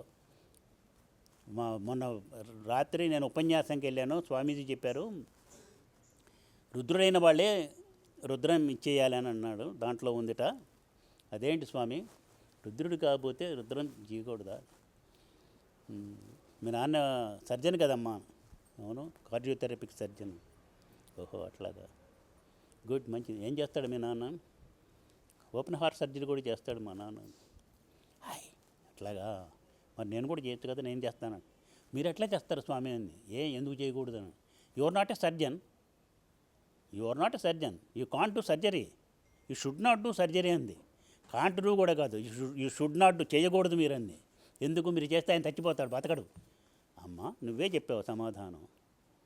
రుద్రం చేయవలసిన వాళ్ళు రుద్రుడై దాంట్లో జ్ఞానం సంపాదించుకున్నటువంటి వాళ్ళు అది చేస్తే మంచి ఫలితం వస్తుంది. కానీ లేకపోతే చెడ్డ ఫలితం కదా వచ్చేది. ఇల్లు కట్టడం చేతైనటువంటి వాడు ఇల్లు కట్టాలి, రాడ్ బెండింగ్ చేతైన వాడు రాడ్ బెండింగ్ చేయాలి, ఫ్లోరింగ్ చేతైన వాడు ఫ్లోరింగ్ చేయాలి, సర్జన్ లాయర్ వాదించాలి, నాని పాల్కి వాళ్ళ లాంటి వాడు గట్టిగా వాదిస్తాడు. వీళ్ళు చక్కగా ఫోటోగ్రఫీ తీస్తున్నాడు. నేను పోయి ఫోటోగ్రఫీ తీస్తానంటే తర్వాత మనం చూసుకోవాలి, నేనా లేకపోతే ఎవరా ఈ మొహం అని అనుకుంటాం. కాబట్టి దాంట్లో ఎఫిషియన్సీ కావాలంటే అర్హత, అదే అర్హత అని చెప్పింది, అర్హత. అందుకే నేను ఎప్పుడు చెప్పేది, ఊరికే నేను చేయటల్లా దత్త, నాకేం ఊరికి అక్కర్లా, ఐ డోంట్ వాంట్ ఎనీథింగ్. అర్హత నాకు, అర్హతతో అధికారం నాకు రావాలి. కానీ అర్హత లేకుండా నేను కోరను. ముందు అర్హత కోసం ఏం చేయమంటే అది చేస్తాను. ఇంతవరకు నీకు బహుశా వినిపించే ఉంటాను అనుకోండి. అర్హత అధికారము అది ఏ నా లక్ష్యము, అర్హత అధికారము అది ఏ నా లక్ష్యము, అర్హతతో అధికారము పొంది, అర్హతతో అధికారము పొంది అనుకున్నది నే సాధించి తీరాలి అని చెప్పాను. ఇంకా ఉందనుకో, అధికారం కావాలంటే అర్హత ఉండాలి. అర్హత ఉండి అధికారం ఉంటే చక్కగా అర్హత ఉండి సర్జరీ అయితే సర్జరీ చేస్తాం. కానీ ఊరికి కోట్ వేసుకొని సర్టిఫికేట్ తీసుకొని పోయి చేస్తామంటే 10 మందిని లేపేస్తాం. అది అర్థమైందా నీకు చెప్పినటువంటిది? ఇప్పుడు వచ్చిందా నీ ఆన్సరు? ఇంకేమన్నా ఉందా? డౌట్ ఉంటే చెప్పు, మళ్ళీ చెప్తాను. అది అంటే ఈ గురు పరంపర చైన్ ఉంది కదా, ఆ చైన్లో ఏమన్నా మనకు శక్తి ధారలు వస్తాయా? తప్పకుండా వస్తుంది. అసలు వస్తున్నదే శక్తి, వస్తున్నదే ఒకసారి గుర్తుపెట్టుకో, విశ్వం. ఆ విశ్వం నుంచి మనకు ప్రప్రథమంగా గురువు ఒక వ్యక్తి కనెక్షన్ పెట్టుకొని శక్తిని సంపాదించుకొని శక్తివంతమై ఉన్నాడు. శరీరం పోవచ్చు, వాళ్ళు ఉండొచ్చు, లేకపోవచ్చు. ఈ శక్తి ఏం చేస్తున్నాడంటే ఇంకొక వ్యక్తికి శక్తిపాతం చేస్తున్నాడు. ఇది ఎట్లాగంటే ఒకడికి 1,00,000 కోట్లు ఉంది, ఆ 1,00,000 కోట్లు ఉన్నటువంటి వాడు ఒకళ్ళని ఎన్నుకొని అతనికి ఈ 1,00,000 కోట్లు ఇచ్చాడు, లేకపోతే 1,00,000 కోట్లలో 1000 కోట్లు ఇచ్చాడు, వాడు ఇంకొక అతనికి ఇచ్చాడు, ఇంకొక అతనికి ఇచ్చాడు. వస్తున్నదా లేదా? ఆ వ్యక్తులు పోవచ్చు, శరీరం పోవచ్చు, శరీరం ఏదైనా కావచ్చు. ఇది కూడా అలాంటిదే, వాళ్ళు మర్చిపోకూడదు కదా. కాబట్టి అందుకని నేను ఎప్పుడు కూడా ప్రతి క్షణం ఏం చేసినా గురుమధ్యే స్థితం విశ్వం, విశ్వమధ్యే స్థితో గురు, గురుర్విశ్వం నచాన్యోస్తి తస్మై శ్రీ గురవే నమః. గురువు అంటే ఎంతమంది గురువులు ఉండొచ్చు, మరి అందరికి కూడా నేను ఈ శ్లోకమే కదా చెప్పుకుండేది. గురువు యందు విశ్వమనందు గురువు ఉన్నాడు, అటువంటి గురువునికి నమస్కారం చేస్తున్నాము. గురుర్విశ్వం నచాన్య, రెండింటికి తేడా లేదు, గురువుకి విశ్వానికి. అందుకే నమస్కారం చేస్తున్నానని చెయ్యంతి ఏమీ చేయకూడదు. ఇవన్నీ మిగతావన్నీ చేయాల్సిన పని లేదు, విశ్వానికి నమస్కారం చేస్తే సరిగిపోతుంది. అయితే ఒక మానవ శరీరం ఉంది, ఆ శరీరం నువ్వు అడిగిన దానికి ఇంకోటి కూడా ఏంటంటే, ఉదాహరణకి మన స్వతంత్రం వచ్చింది, భారత స్వతంత్రాన్ని మనం అనుభవిస్తున్నాం. ఇప్పుడు ప్రధానమంత్రి ఉన్నాడు, ఇప్పుడు ఎంపీలు ఉన్నారు, ఇదే కదా ఇప్పుడు జరుగుతున్నది, అదే కదా. మరి ఇంతేనా? అసలు ఎవరు ముఖ్యమో వాళ్ళందరినీ మనం జ్ఞాపకం చేసుకుంటున్నావా లేదా? ప్రతి స్వాతంత్ర దినోత్సవం రోజు, రిపబ్లిక్ డే రోజు ఎవరైతే స్వాతంత్రం కోసం ప్రాణాలు అర్పించారో ఏ మహాత్మా గాంధీని స్మరిస్తున్నాం. ఎందుకు? వీళ్ళని చూసుకుంటే సరిపోతుంది, మహాత్మా గాంధీని స్మరించుకోవడం దేనికి? నువ్వు అడిగిన ప్రశ్నకి ఎవరో ఉంటే వాళ్ళ దగ్గర నుంచి మనం ఎందుకు గుర్తు తెచ్చుకోవాలి, స్మరించాలి, వాళ్ళకి నమస్కారం ఎందుకు చేయాలంటే తప్పకుండా చేయాలి. ఎందుకు భౌతికంగా చెప్పానంటే, భౌతికంగా చెబితేనే ఆధ్యాత్మికత కూడా అర్థం కాదు, సైంటిఫిక్గా చెప్పాలి, లేకపోతే ఇప్పుడు వాళ్ళు అర్థం చేసుకోలేరు. అయితే ఒక శరీరంలో ఒక వ్యక్తి సాధన చేస్తున్నప్పుడు ఆ సాధన భౌతిక శరీరం దాటి ప్రాణమయ శరీరం దాటినప్పుడు మహాకారణ శరీరాల్లోకి గురువు యొక్క మహాకారణ శరీరాలు అటాచ్ అయ్యి ఈ వ్యక్తి ద్వారా పనులు చేయిస్తాయి అంటారు. ఈ గురువు ద్వారా మహాకారణ శరీరంలో ఈ మెర్జ్ అయ్యే ప్రాసెస్ ఎలా జరుగుతుంది? ఆ జరిగినప్పుడు ఈ వ్యక్తే గురువుగా, గురు భావనగా సమాజంలో కనిపిస్తూ ఆ వ్యక్తి గురు పరంపర బాధ్యతను ఎట్లా నిర్వర్తిస్తాడు? ఈ వ్యక్తి శరీరాల్లోకి గురువు యొక్క శరీరాలు జ్ఞానం ఎట్లా ఆవహించబడుతుంది? అది చాలా క్రిటికల్ అయిన ప్రశ్న. నా ఉద్దేశంలో నా యొక్క ఇదే అనుభవంలో, స్వీయ అనుభవంలో కూడా అసలు యథార్థమైన సత్యం కూడా, మనం భౌతికంగా చేసిన దాన్ని బట్టి కారణానికి దాని గురించి అది ఒప్పుకోను. అక్కడి నుంచే వస్తుంది మనకి. గురువు శరీరం అక్కర్లా, గురువు అంటే ఇది కాదు, శరీరం కాదు, శరీరం లోపల ఉన్నటువంటి శక్తి ఏదైతే ఉందో ఆ శక్తి గురువు. అది మహాకారణం, మన యొక్క హృదయంలో అంతర్గతంగా అంతరాంతరాలలో ఉన్నటువంటిది. మన శరీరంలోనే హృదయ సంబంధమైంది కారణ శరీరం, సూక్ష్మ శరీరం మనస్సుకు సంబంధించింది, స్థూల శరీరం ఏమన్నా వెన్నుపూస ఈ శరీరమైనది. ఇది మూలాధార, స్వాదిష్టాన, మణిపూర, అనాహత, విశుద్ధి, ఆజ్ఞాచక్రాలతో ఉండి ఇక్కడ తర్వాత ఈ చిన్న మెదడు నుండి పెద్ద మెదడు నుండి ఈ మానసికమైనటువంటిదంతా భౌతికమైన శరీరం. ఈ సప్తధాతువులతోటి, ఈ అస్థి పంజరాలతోటి కలిగినటువంటిదంతా కూడా మానసికమైనటువంటి లోపల ఉన్నటువంటి ఆ సెరిబ్రో ఫ్లూయిడ్తో ఉన్నటువంటిది ఉందే, అది సూక్ష్మ శరీరం. హృదయంతో ఇది తరంగాలతో ఉంటుంది, రేస్. ఇదేమన్నా భావతరంగాలు, ఇది శబ్ద తరంగాలు, భావతరంగాలు. ఇది ఇక యాక్చువల్గా వర్క్ అన్నమాట, పని. వచ్చేది మనం చేస్తున్న దానివల్ల ఒక్కొక్కటి దాటి, అది నిజమే, మనం ఒక్కొక్క దాటి పోవాలి. ముందు భౌతికంగానే శక్తివంతం కావాలి, ఈ శరీరాన్ని నిర్లక్ష్యం చేయకూడదు, సప్తధాతువుల్ని బాగు చేసుకోవాలి. మన అన్ని యొక్క అన్నమయ కోసం, ప్రాణమయ కోసం ఇవన్నీ ఉన్నాయి, మనోమయ, జ్ఞానమయ, ఆనందమయ కోశాలు, పంచకోశాలని, సప్తధాతువుల్ని, ఈ ఉన్నటువంటి అన్ని శారీర వ్యవస్థల్ని, అన్ని వ్యవస్థలు కూడా, మానసిక వ్యవస్థ కానీ, జీర్ణ వ్యవస్థ కానీ, శ్వాసకోశ వ్యవస్థ కానీ, రక్త ప్రసరణ వ్యవస్థ, అన్ని వ్యవస్థలను కూడా చక్కగా చేసుకొని ఆరోగ్యవంతంగా వీటన్నిటికీ వేరే చేయక్కలు ఒక్కటి చేస్తే చాలు. నువ్వు పుస్తకం కూడా తీసుకొచ్చావు కానీ రీసెర్చ్ చేసి శ్వాసని గమనించు, శ్వాసని గ్రహించు, శ్వాసను నిగ్రహించు, శ్వాసను శాసించు. ఇవి గుర్తుపెట్టుకుంటే చాలు. ముందు శ్వాసని గమనించాలి, తర్వాత గ్రహించాలి, తర్వాత చక్కగా వాటిని కంట్రోల్ చేసుకుంటూ వచ్చి మనం ఆ శ్వాసతోటే మొత్తం సోహం సోహం సోహం సోహం సోహం ప్రతి ఒక్క వ్యక్తి నాస్తికుడు కూడా అంటూనే ఉన్నాడు, నేను గాయత్రి చేయడం లేదు, నేను యజ్ఞోపవీతం ధరించడం లేదు. యజ్ఞోపవీతం మనిషి అయినవాడు ప్రతి ఒక్కడు ఈడ పింగళ సుషుమ్న ఈ మూడు కలిసినవే యజ్ఞోపవీతము. శ్వాసని సోహం సోహం అని శ్వాస గాలి పీలుస్తూ వదులుతూ పెడుతున్నాడు. నేను గాలి పీల్చునంటే అయిపోయినాడు, తీసుకెళ్లాల్సిందే. కాబట్టి మనుషులంతా సమానమని నేను చెబుతున్న దానికి నిదర్శనం ఏంటి అంటే ఇదే నిదర్శనం. ప్రతి ఒక్క వ్యక్తి శ్వాసిస్తున్నాడంటే సోహం సోహం హంస గాయత్రి చేస్తున్నాడు, గాయత్రి జపం చేస్తున్నాడు. కాబట్టి ప్రతి ఒక్క వ్యక్తి కూడా బ్రాహ్మణుడే. అసలు క్షత్రియులు లేరు, వైశ్యులు లేరు, శూద్రులని లేరు, ఎవరు లేరు. ప్రతి ఒక్క వ్యక్తి బ్రాహ్మణుడు. కాకపోతే మనం రకరకాల వేషాలు వేసుకున్నాం. రాజుగా ఉన్నప్పుడు రాజు వేషం, పురోహితుడిగా ఉన్నప్పుడు పురోహితుడి వేషం, కర్షకుడిగా ఉన్నప్పుడు కర్షకుడి వేషం, రకరకాల వేషాలు వేసుకొని పనులు చేయాలి. ఒక జడ్జి గారు కూడా, నేను అమెరికాలో ఒకళ్ళ ఇంటికి వెళ్తే జడ్జి అయినా, చాలా పెద్ద జడ్జి, గార్డెన్ ఒక బర్మిడాలా ఏంటంటారా దాన్ని, బర్మిడాల్ లాగా వేసుకొని బనీన్ వేసుకొని వర్క్ చేస్తున్నాడు, గార్డెన్ వర్క్. నన్ను చూడంగానే, స్వామి మీరేంటి ఇప్పుడు వచ్చారు హఠాత్తుగా అంటే, మీకు ఒంట్లో బాగాలేదని చెబితే వచ్చాను. మీరే వచ్చారా, నేను వచ్చేవాడిని కదా అని చెప్పేసి, నేనంటే ప్రాణం. అమెరికన్ జడ్జి చేసి రిటైర్ అంటే చాలా ఉన్నతమైన స్థితిలో. అక్కడ మెకానిక్స్బర్గ్ అని అక్కడ వాళ్ళు ఉంటారు, హారిస్బర్గ్ మెకానిక్స్బర్గ్. ఎందుకు చెప్పాను, ఆయన జడ్జి అయినప్పటికి కూడా ఎక్కడ పని చేయడానికి వచ్చేటప్పటికి ఏమేం చేస్తాడు, నిక్కర్ వేసుకొని ఇచ్చేస్తాడు. అతనే వంట కూడా చేసుకుంటాడు. ఇక్కడ మనం అన్నీ చేయడానికి సిగ్గుపడతాం, కానీ అక్కడ సిగ్గుపడరు, అన్ని పనులు చేస్తారు, అంతా ఉంటారు. కాబట్టి ఏంటి, మనం ఇది కాకూడదు, చక్కగా ఉండాలి, హుషారుగా ఉండాలి. ఈ శ్వాసని కంట్రోల్ చేయాలి. ఆ శ్వాస కంట్రోల్ చేస్తే బ్రీతింగ్ ఎక్సర్సైజ్ అని మనం ఇప్పుడు యోగా, మీ తమ్ముడు చెప్తున్నాడే యోగా అని. ఆ యోగం సహజ యోగమే నిజమైన యోగం. చక్కగా నువ్వే కాదు, మీ బ్రదర్ని కూడా మంచిగా తీసుకొస్తున్నావే, మీ బ్రదర్కి కూడా ఆశీస్సులు.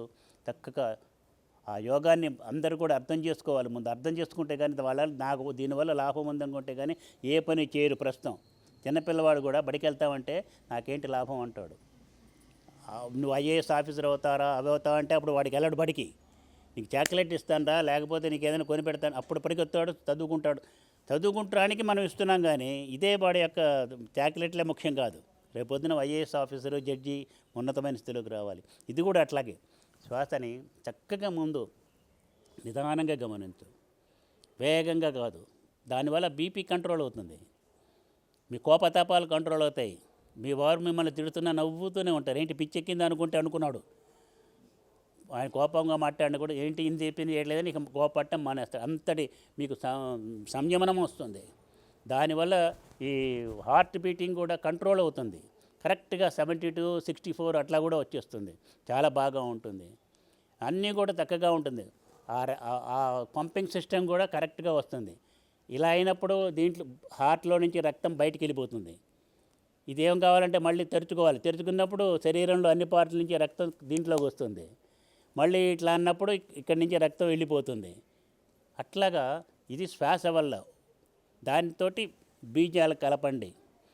ఓం శ్రీం, ఓం శ్రీం. ఇదే నేను చెప్పింది నేను ఊరికే మీకోసం అని చెప్పాను. మీకు గురువు ఏ బీజాక్షరం ఇస్తే ఆ బీజాక్షరాన్ని ఓంతో కలిపి చేసుకోవచ్చు.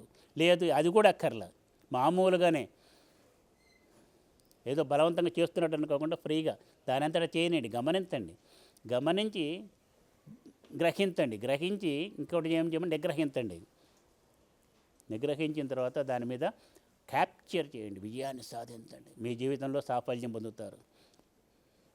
అది మానసికమైనటువంటి దానికి భౌతికంగా తీసుకొని భౌతికంగా నుంచి మానసికంగా వెళ్తే అది ఎప్పుడైతే హార్ట్తో సంబంధంగా వచ్చిందో అప్పుడు స్థూల సూక్ష్మ కారణకి వెళ్తాం. మహాకారణం మనకు అక్కర్లా, కారణం వరకు చాలు అని చూసుకుంటే మహాకారణం దానంతటదే.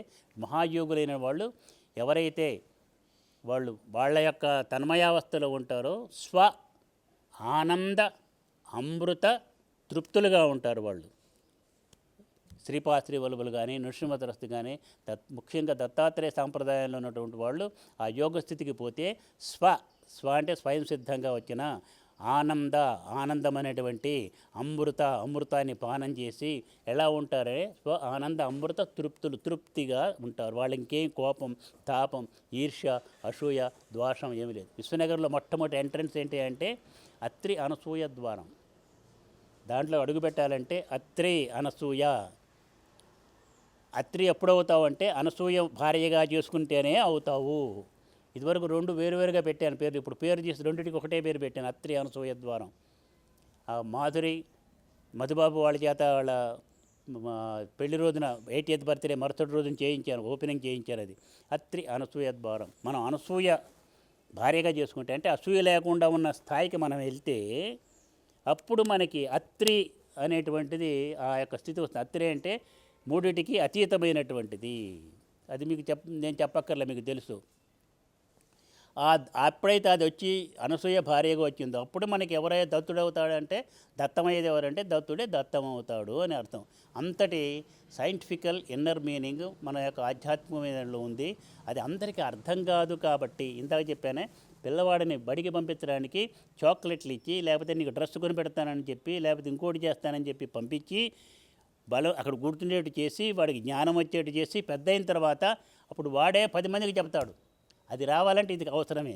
ఇందాక నువ్వు అడిగావు, గురువు యొక్క మార్గం ముఖ్యమా పూజలు ముఖ్యమా అంటే, పూజలు ఎట్లాంటివంటే బడికి పోనని మారాం చేసే వ్యక్తికి చాక్లెట్లు, ఐస్ క్రీములు, ఐస్ ఫ్రూట్లు ఇచ్చి పోరా నాయన అని చెప్పి చేస్తున్నట్టు. ఇది ముఖ్యం కాదు. ఇది ఎందుకు ఇస్తున్నాం అంటే దానికోసం అని ఇస్తున్నాం, వాడు జ్ఞానవంతుడు కావటానికి. అది దత్త పరంపరలో సాయినాథుడిని చాలా గొప్ప యోగిగా, చాలా గొప్ప ఉన్నతుడిగా చూస్తుంటాడు. ఈ మధ్య కాలంలో సాయినాథుడి మీద అనేక మతాలు కూడా అంటగట్టి చేస్తూ ఉన్నారు. అలాగే ఇప్పుడు చాలామంది జనాల్లో సాయినాథుడిని ఎలా చూడాలి, దత్తావతారంగా చూడాలా అనే కన్ఫ్యూజన్ చాలామందికి క్రియేట్ అయింది. దానికి మీరిచ్చే సందేశం ఏంటి? నేను ఇచ్చే సందేశం అక్కర్లా. నువ్వు అడిగిన మొట్టమొదటి ప్రశ్న, దానికి నేను ఇచ్చిన సమాధానమే సమాధానం. ఆయన్ని ఒక భగవంతుడిగా చూడక్కర్లా, భగవంతుడి యొక్క దూతగా చూడక్కర్లా, అతను ముస్లిమా, క్రిస్టియనా, హిందువా, పారసీక, బౌద్ధుడా అని చూడక్కర్లా. ఒక శక్తివంతమైన, ప్రేమపూరితమైన, అందరూ కలిసి జీవించి ఆనందంగా ఉండాలని కోరుకునే మహాత్ముడిగా చేసి ఆయన చెప్పిన మార్గంలో మనం నడిస్తే అది చాలు. ఆయన పూజను తక్కర్లా. కాకపోతే నన్ను అడిగితే, ఇది సోఫారాజు కూడా అడుగుదామని నన్ను ఇంటర్వ్యూ చేయబోయేటప్పుడు ముందు అడిగితే, నేను అట్లాంటి కాంట్రవర్షియల్ చెప్పనమ్మా, చాలామంది అడిగినా కూడా నేను చేయలేదు, కానీ చెప్తానని చెప్పి అక్కడ చెప్పాను, ఇక్కడ కూడా చెప్తున్నాను. ఆయన ముస్లిము నిజమే, నేను పూజిస్తాను, నేను గౌరవిస్తాను, నేను ఆరాధిస్తాను. ముస్లిం అయితే ఆరాధించకూడదా, గౌరవించకూడదా? ముస్లిం కలెక్టర్గా వచ్చాడు, నమస్కారం పెట్టద్దా? ఆయన గౌరవం వద్దా? ఇస్మాయిలే మంచి సర్జన్. మన అబ్బాయికి వితిన్ 24 hours ఆపరేషన్ చేయాలి, అపెండిసైటిస్ వచ్చింది, ఎఫిషియెంట్ సర్జనే. ఆయన చేత చేయిస్తావా, లేకపోతే మన ఆచార్య గారని, మన లేకపోతే చౌదరి గారని, రెడ్డి గారని వాళ్ళ దగ్గరికి తీసుకెళ్తావా? చేయిస్తాం. ఎఫిషియెంట్ సర్జన్ అయినప్పుడు ఎవరైనా ముస్లిం అని తోటల్లా, మనం క్రిస్టియన్ అని తోటల్లా. ఇండ్లు కట్టుకోవాలంటే ఎవరు ఎఫిషియెంట్ అని చూస్తున్నాం, కానీ నిత్య జీవితంలో మనం ఈ మతాలని, కులాలని తోటల్లా అసలు. మరి ఆధ్యాత్మికతకు వచ్చేటప్పుడు ఎందుకు అసలు పూజించకు? నువ్వు షిరిడి సాయిబాబాని పూజించకపోయినందులో వచ్చే నష్టం ఏంటి? ఒక పీఠానికి అధిపతి, నాకు ఆయన పీఠానికి గురించి చెప్పుకోమను. ఆయనకి ఇష్టమైనటువంటి వాళ్ళు వస్తారు, నమస్కారం చేస్తారు, ఆయన ధర్మ ప్రచారం చేస్తారు. అంతేగాని ఇతరుల దాని గురించి దేనికి, ఇతర పీఠాల గురించి ఆలోచించడం దేనికి? శివుడివి చెప్పుకో, విష్ణువు కాదు, ఇంకోళ్ళు కాదు, శక్తి కాదు, వాళ్ళని విమర్శించాల్సిన పని లేదుగా మనకి. మన భార్య సంసారం చేస్తున్నాం, పిల్లలు అంటున్నాం, పెద్ద చేస్తున్నాం వాళ్ళని. మరి ఎంతమంది ఉన్నారుగా, వాళ్ళందరం కూడా మరి భార్యలుగా, పిల్లలుగా చూస్తున్నావా? నీ సంసారం నువ్వు చేసుకో, ఇతర సంసారాల గురించి నీకు దేనికి, తిట్టడం దేనికి, పూజ చేయడం దేనికి? కాబట్టి షిరిడీ సాయినాథుడు ఇప్పుడు కాదు, దత్తాత్రేయుడు అని, షిరిడీ సాయినాథుడిని దత్త సాంప్రదాయం వాసుదేవానంద సరస్వతి ఆ కథ కనుక నువ్వు చూస్తే తెలుస్తుంది. ఈ శరీరానికి శక్తిపాతం చేసిన గురు పరంపరలో కూడా సాయినాథుని యొక్క ఇది సత్యసాయిబాబా గారిని ఆయన ఇచ్చేడు, కానీ ఈ శరీరానికి మంత్రం చేసిన గురువుగారు మొట్టమొదట. తర్వాత ఆయన కూడా సత్యసాయిబాబా గారు కూడా భగవంతుడి యొక్క ఇదే శక్తి ఉంది, దత్తావతారం అట్లా అని చెప్పలేదు కానీ శక్తి ఉంది, నీ వల్ల నేను అది గ్రహించాను అన్నాడు. అంటే ఒకప్పుడు గ్రహించలేదు, తర్వాత శిష్యుడు కూడా గురువుకు గురువు అయ్యేటువంటి పరిస్థితులు వస్తాయి కొన్నిసార్లు. ఎలాగంటే ఒకే ఉదాహరణ, భార్యాభర్త. ఒక భర్త భార్యకి గురువైనాడు, తర్వాత ఆ భార్యే భర్తకు గురువైంది. ఎవరో చెప్పు? అగస్త్యుల వారు, లోపాముద్ర. అగస్త్యుల వారు వేదవాంగ్మ స్త్రీ యొక్క విద్యను, స్త్రీ విద్యనంతా కూడా తన భార్య లోపాముద్రకు చెప్పాడు. అలాగే గురువైనాడు.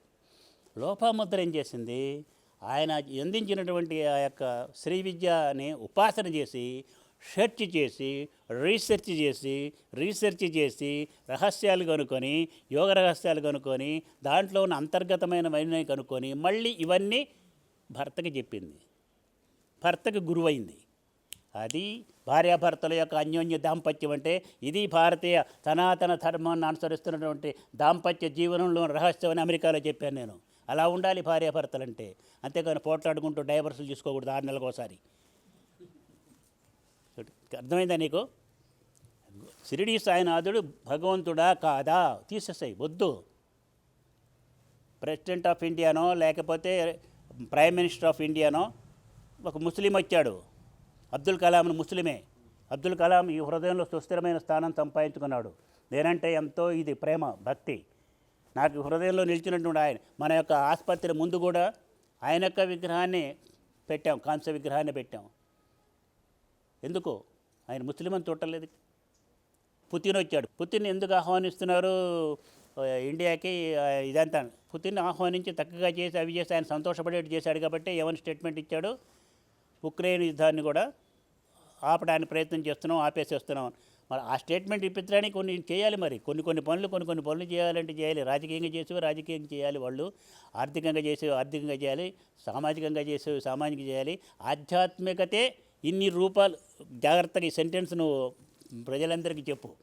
ఆధ్యాత్మికత, స్పిరిచువాలిటీ రకరకాల వేషాలు వేసి, వివిధ రకాలైన వేషాలు వేసి సమాజానికి వివిధ రకాలుగా సేవ చేస్తుంది. వాళ్ళని మంచి మార్గంలో పెట్టడానికి మేలు చేస్తుంది సమాజానికి.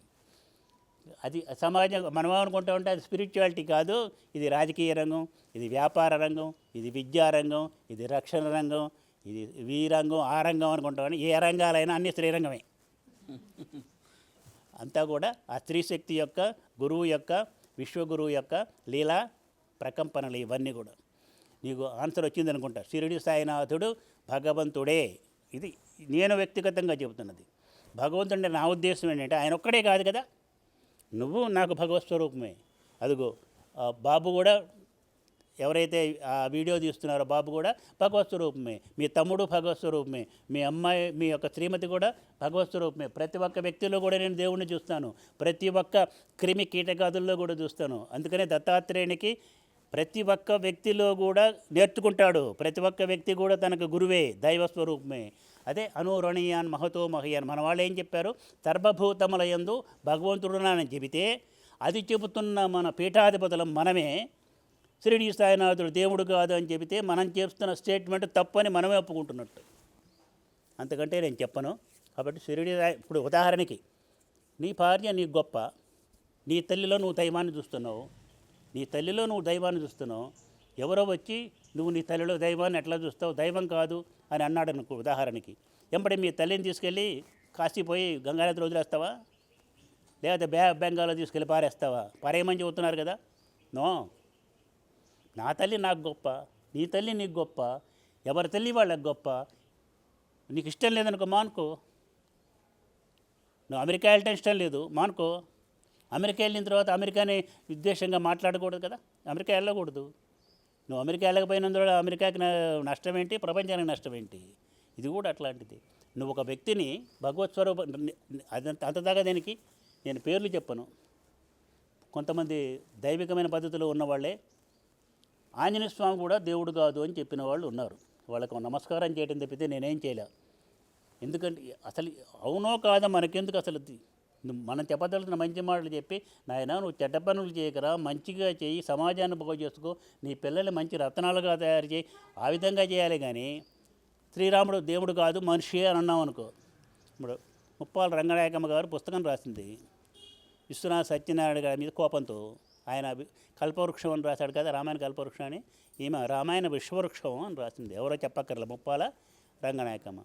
అంత మాత్రం చేత మనమంతా ఆమె ఎందుకు రాసింది ఇట్లా అని నేను అంటాను. ఆమె అభిప్రాయం ఆమెది. విశ్వయోగి విశ్వజీ మహారాజు పరమ దుర్మార్గుడు, దుష్టుడు అని అన్నాడు అనుకోండి. అంటే నా దగ్గరికి వచ్చి అన్నాడు, నవ్వుతూ ఊరుకుంటాను కానీ కాదయ్యా నేను మంచివాడని చెప్పేసి ఆయనకి ఆయనకి చెప్పిన ప్రతి ఒక్క వ్యక్తిని చూపించుకుంటూ పోం కదా. ఒకటి ఉదాహరణ, గోపాలకృష్ణ గోఖలే హార్ట్ పెడతాడు సర్జన్. గుంటూరు ఇక్కడే అమెరికా కూడా వెళ్ళొచ్చాడు, గుంటూరు కూడా వచ్చాడు. గుంటూరు జనరల్ హాస్పిటల్ కూడా చేశాడు, హైదరాబాద్లోనే ఉంటాడు. యశోద హాస్పిటల్ కూడా చేశాడు. ఎవరో వచ్చి ఈయన సర్జన్ కాదు, ఏమీ తెలియదు, అస్సలు ఏమీ లేదు, ఉత్త నాటకాలు ఆడుతున్నాడంటే ప్రతి ఒక్కరి దగ్గరికి వచ్చి నేను చేయగలను చూపించుకుంటుంటాడా? వాళ్ళ అబ్బాయికే, వాళ్ళ మనవడికో, వాళ్ళ చుట్టాలకో హార్ట్ ఆపరేషన్ చేయాల్సి వచ్చింది. పరిగెత్తుకుంటూ వచ్చి ఈయన దగ్గరికి వస్తే కూర్చోబెట్టి చేశాడు, పడుకోబెట్టి అయిపోయింది. తను ఉన్న సామర్థ్యాన్ని అవసరం వచ్చినప్పుడు తను చూపించుకుంటాడే కానీ, చెప్తాడే కానీ, సమాజానికి సేవ చేస్తాడు కానీ అందరితో బాధించుకుంటూ కూర్చోడు. ఆధ్యాత్మికతలో ఇతరులతో బాధిస్తున్నాడు ఒక వ్యక్తి. అది తప్పు, ఇది తప్పు అని నిందలేస్తున్నాడంటే సనాధర్మానికి మనం ద్రోహం చేస్తున్నట్టు లెక్క. శివుడిని నిందిస్తుంటే ఇంకొకళ్ళు గొప్పని, శక్తి గొప్పని, లేక విష్ణువు గొప్పని, లేక ఇంకొక షిరిడి సాయిబాబా గొప్పని రాముని దించామనుకో తప్పు. లేక షిరిడి సాయిబాబా భగవంతుడా కాదా అన్నది పక్కన పెట్టండి. ఉత్తమమైనటువంటి వ్యక్తి మహాత్మా గాంధీ దేవుడు కాదు, మహాత్మా గాంధీని గౌరవించమా? నరేంద్ర మోడీ దేవుడు కాదని మీరంటున్నారు. నేనంటల్లా, ఆయనలో కూడా దైవిక శక్తి ఉంది, యోగ శక్తి ఉంది కాబట్టి ఆ విధమైన పనులు చేస్తున్నారు. పరమనాస్తికులు, కమ్యూనిస్ట్ అయినటువంటి పుతిన్ కానీ, చైనా, అంత ప్రతి ఒక్క వ్యక్తిని కూడా కలపాలి, మంచిని చేయాలి కానీ దూరం చేసుకోకూడదు, ఎవరిని దూరం చేసుకోకూడదు. షిరిడీ సాయినాథుని యొక్క విగ్రహాలని తీసుకెళ్ళి సముద్రంలో పడేయండి, నదిలో పడేయండి అని ఎవరైనా చెబితే చాలా భగవంతుని యొక్క దృష్టిలో, మన సనాతన ధర్మం దృష్టిలో దోహం చేస్తున్నట్టు. మీకు ఇష్టమంటే పూజ చేయండి, లేదంటే వెళ్ళకండి. దేవాలయాలు కట్టకూడదు, ఆయన పేరుతో దేవాలయాలు కట్టకపోతే మందిరం దేవాలయం వాళ్ళు అంటలేదు కదా. షిరిడి సాయిబాబా దేవాలయం అంటున్నారా? షిరిడి సాయిబాబా మందిరం అంటున్నాం మనం. ఇప్పుడు నీకు సత్యసాయిబాబా గారు అంటే చాలామందికి షిరిడి సాయిబాబా నమ్మిన వాళ్ళు సత్యసాయిబాబాని నమ్మరు. నమ్మకపోయినందువల్ల, నమ్మినందువల్ల వచ్చిన నష్టం లేదు. ఈశ్వర సర్వభూతానాం అని చెప్పిన మన సిద్ధాంతానికి వ్యతిరేకం ఎవరినైనా మనం ద్వేషిస్తే, ఈశ్వరుడు సర్వభూతముల యందు ఉన్నాడు. ఇది విశ్వయోగి విశ్వంజీ సగర్వంగా చెప్పేటువంటిది. ఆయనకి ప్రతి ఒక్క వ్యక్తి, ప్రతి ఒక్క జంతువు, ప్రతి ఒక్క కీటకము, ప్రతి ఒక్క పరమాణువు భగవత్ స్వరూపమే. పరమాణువులో విశ్వముంది, విశ్వమంతా పరమాణుమయమే, పరమాణుమయములంతా విశ్వమే భగవంతుడు, విశ్వమే గురువు అని నమ్మే విశ్వగురు స్థానానికి వెళ్ళాలని ప్రయత్నం చేస్తూ ఆ స్వరూపంగా మారిన వ్యక్తే విశ్వయోగి అని చెబుతూ మీ అందరికీ దివ్యమైనటువంటి ఆశీస్సులు. ఇప్పుడు మనిషి లోపల పంచభూత ప్రకృతి ఉంది.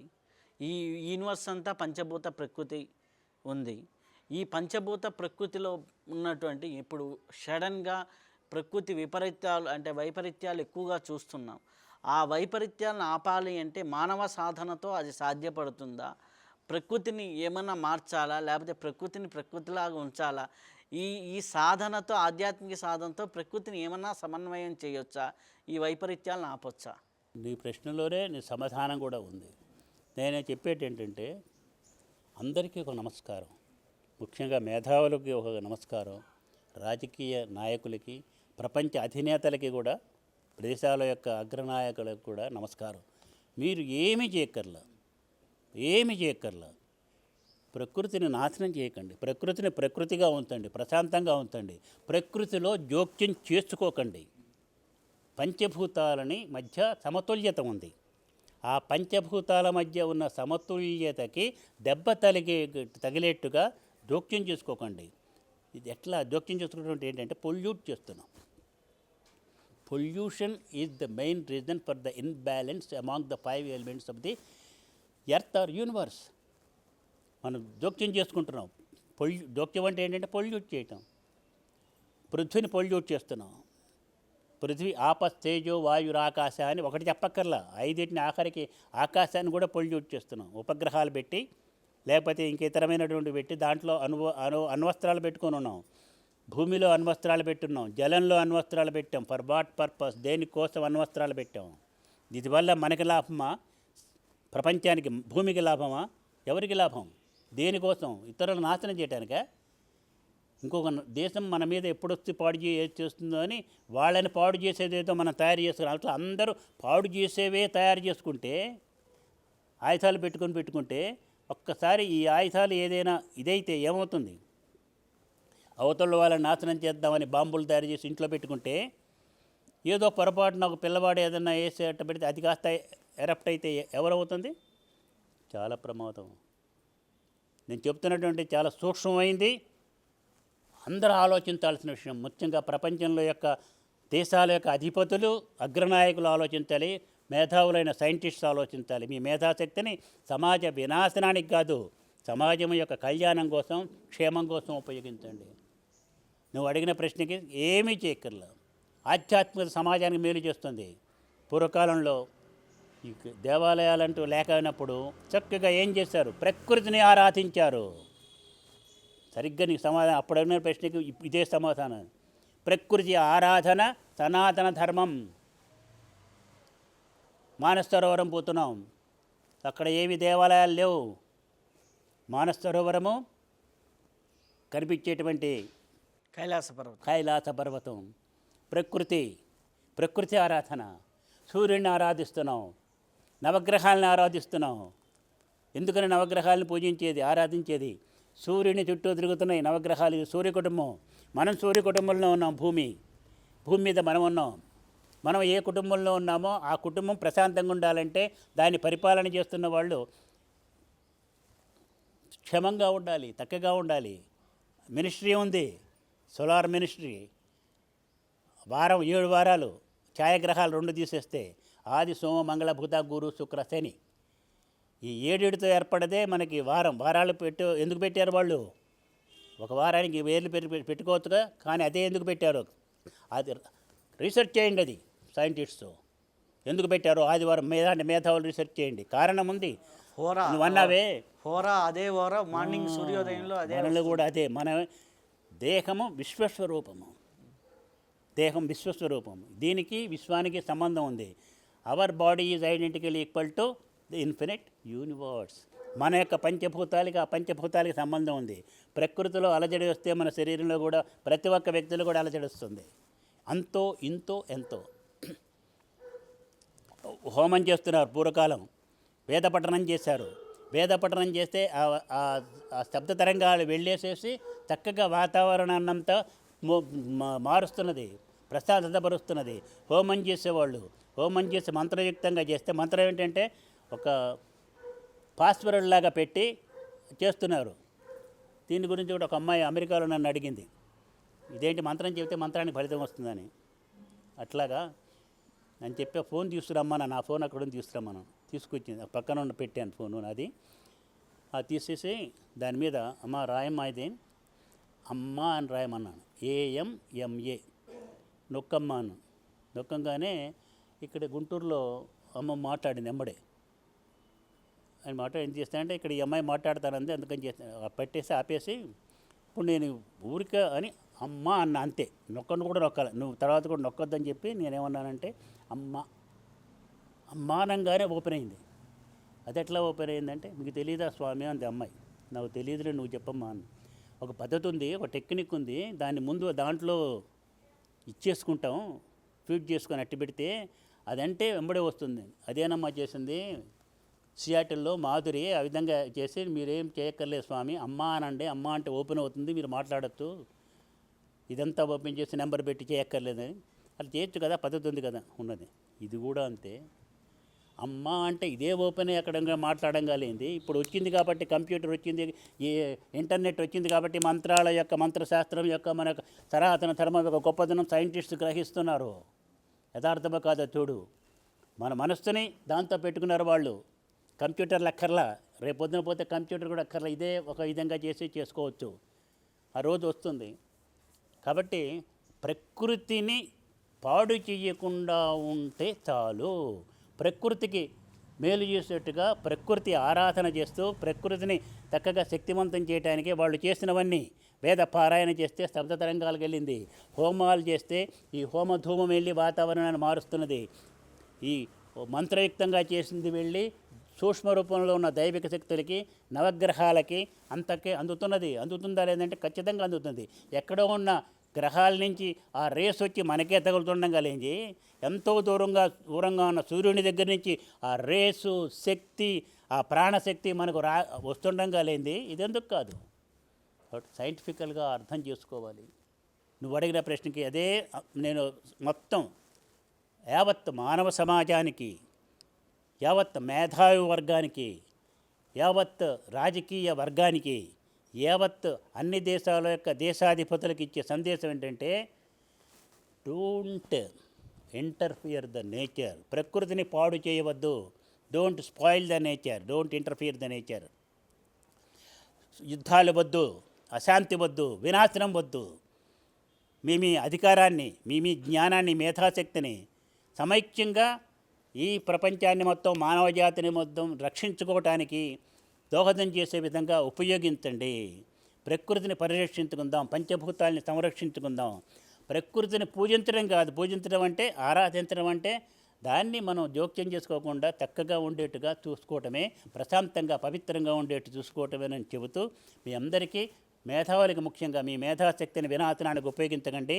కరోనా వైరస్ లాంటి వైరస్లు కనుక్కోవడానికి ఉపయోగించకండి. లోక కళ్యాణం కోసం ఉపయోగించండి. మేధావులారా, ప్రపంచ అధినేతలారా, ఆపండి. యుద్ధాలు వద్దు, మీ రాజకీయాలు వద్దు. ఏదో దేనికోసం ఆశించి దేశాల మధ్య యుద్ధాలను ప్రేరేపించవద్దు. శాంతి, శాంతి, శాంతి. అదే ఆర్యఋషుల యొక్క హృదయ స్పందన, అదే ఆర్యఋషుల యొక్క నినాదం అని కూడా చెప్తున్నాను. అదే వాళ్ళ యొక్క నినాదం. ఏం చేస్తున్నారంటే శాంతి, శాంతి, శాంతి. ఇదే చెబుతున్నటువంటిది. మొత్తం పృథ్వీమాత యొక్క హృదయం భారత్మాత. ఆ భారత్మాత ఏమని స్పందిస్తుందంటే lub dub lub dub lub dub కాదు, love peace, love peace, love peace, ప్రేమ శాంతి, ప్రేమ శాంతి అనేటువంటి భారతమాత యొక్క ఆ స్పందనని ప్రపంచం మొత్తం వ్యాపించేట్టుగా భారతీయ అధికారంలో ఉన్నటువంటి ప్రభుత్వ అధికారంలో ఉన్నటువంటి అగ్రనాయకులంతా కూడా ప్రయత్నం చేసి ప్రపంచ శాంతిని తీసుకురావడానికి దోహదం చేయాలని కోరుకుంటూ ప్రతి ఒక్కళ్ళకి దివ్యమైన ఆశీస్సును అందజేస్తూ సర్వే జనా సుఖినో భవంతు, లోకా సమస్తా సుఖినో భవంతు. ఓం శాంతి, శాంతి, శాంతి. చాలా చాలా సంతోషం స్వామి. ఇప్పటి వరకు అద్భుతమైనటువంటి జ్ఞానాన్ని మనం స్వీకరించాం. ప్రకృతి యొక్క గొప్పతనాన్ని, అలాగే సాధనా మార్గంలో అండాండ పిండాండ బ్రహ్మాండ స్వరూపాలని మనం ఎట్లా మన శరీరంలో నింపుకోవచ్చు అనే విషయాల గురించి, అనేక విషయాల గురించి, ప్రేమ శాంతిని ప్రపంచానికి అవసరమనే విషయాల గురించి అనేక విషయాలు మనం తెలుసుకున్నాం. మరొక్క విశిష్టతతో కలుసుకుందాం. అంతవరకు సెలవు. నమస్కారం.